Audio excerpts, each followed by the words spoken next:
September 2025, Lionel announced a new run of Legacy USRA 080s. The initial conversation quickly became one about the price tag. $1,000 for an 080 that Lionel offers much cheaper versions of struck many as expensive. Heck, MTH offers two different versions of the USRA 080, both scale. One announced while I was filming this video, their lower tier Railking version, for $600. I made a video defending the pricing of these Legacy 080s, and I stand by everything said in that video. Nothing there is negated by anything I'm about to say here, as my premise for that defense was the cost of the Legacy 080's prior runs and the relatively low price increase from that run, about 9 years ago, to this new run, and the addition of new features. I did say in that video that the engine's quality was something to judge later, once the engines were actually here. You are watching the first of two reviews of this model, the short-term review. The engine visually looks quite nice. Lionel has made some improvements to the tooling from prior runs. The new drop plate from engine to tender really seals the deal for me with this engine's looks. Even the MTH Premier USRA 080 does not yet have a drop plate from engine to tender. The only complaint I have so far for the looks would be that the gloss applied to the engine was also applied to the coal load, making it look like sopping wet coal. It does contrast rather noticeably with all the other engines in my fleet. The rest of the gloss finish, in my opinion, is pretty good looking. A bit shiny, but it looks to me like an engine fresh out of the paint shop. Not unrealistic. The paint is otherwise good looking, with the only chips being on the underside of the footholds on the tender, an area no one will ever be looking at aside from myself. The engine's controls are located under the coal load in the tender. 2 pins and a set of magnets secure the coal load. I did try holding the tender upside down, and the pins were enough to keep the coal load from falling off the tender. The engine uses a wired connection from engine to tender.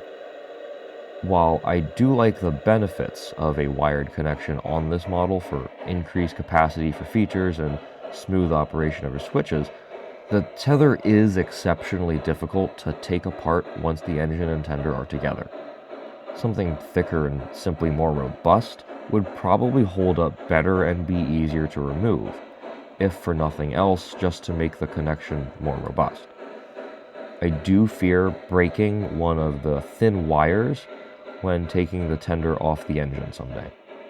A small pin under the connector must be depressed and then the connector pulled from the plug, a shockingly difficult task, largely due to how careful one must be around those fine wires. As for audio, anyone familiar with this channel knows I can be pretty picky with audio, so the shortcomings here I certainly won't overlook. Speaker quality is good, the engine has a modest bass and exceptional clarity. As for sound sets, I wish I could say the same. The engine's idle audio lacks air compressor noise entirely.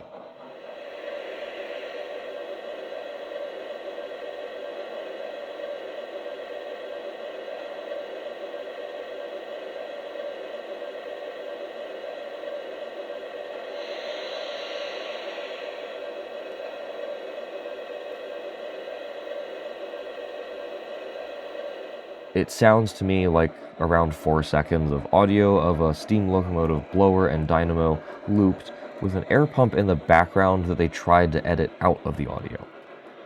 There are occasional hisses that sound like perhaps drain valves, but that's it.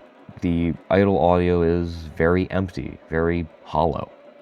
Usually Lionel does a pretty good job with their idle audio. It's an area I've never really felt a need to specifically call out.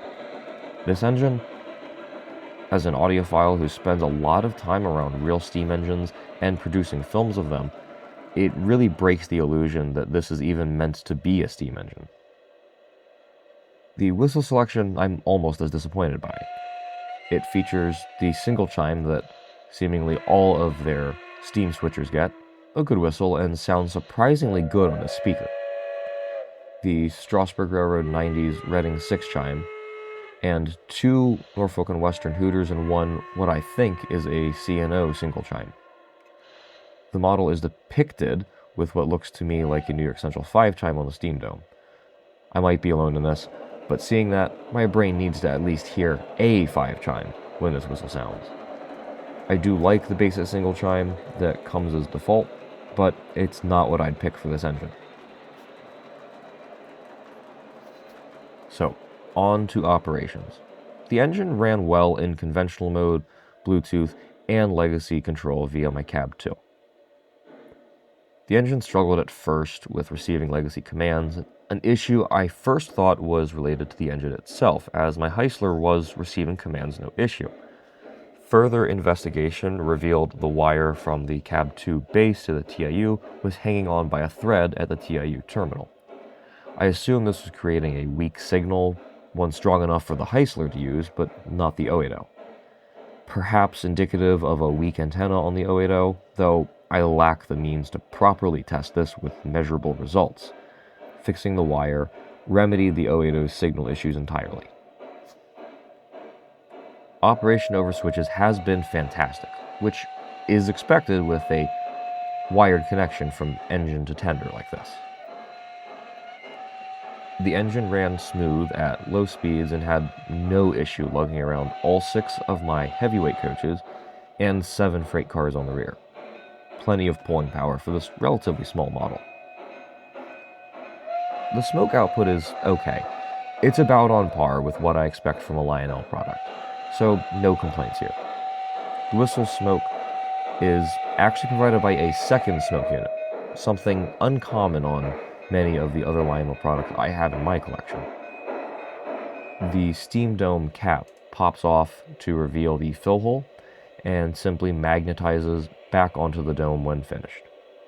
The swinging bell feature works well, and I did notice the bell doesn't simply stop swinging, but does slow down in sync with the sound of the bell stopping. The front and rear couplers are powered O-gauge couplers.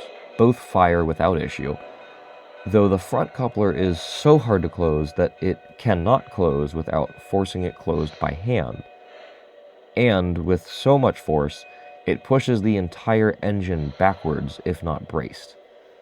For a switcher, this really does make the electric coupler on the front end useless. Fortunately, my layout lacks turning facilities, and the expansion that is planned for the 080 to live on will only have yard tracks and a loop, so the tender's coupler will be all that is needed to do the switching tasks this 080 will be assigned on my Pike. So, these Legacy 080s are certainly the most expensive O-scale USRA 080s on the market right now, but they are also packed with more features and functionality than the other 2 scale USRA 080s currently on the market. Should the 4th scale USRA 080 make a return, the MTH Premier Line variant, I will likely pick one up. As a kid, I wanted a scale USRA 080 in my fleet, and just could never afford one. Both the Legacy and Premier Line versions were on my wish list, and now I think it'd be quite fun to have one of each and use both for that eventual upward expansion. These 080s are far from perfect, and the sounds especially seem like a hastily thrown together assortment, but this hefty switcher is admittedly quite fun to run. Perhaps I will eventually have the sounds changed, but at least for now the engine will be at home on my road just as she is. Now, we will have to see how she holds up over the next year for the long-term review.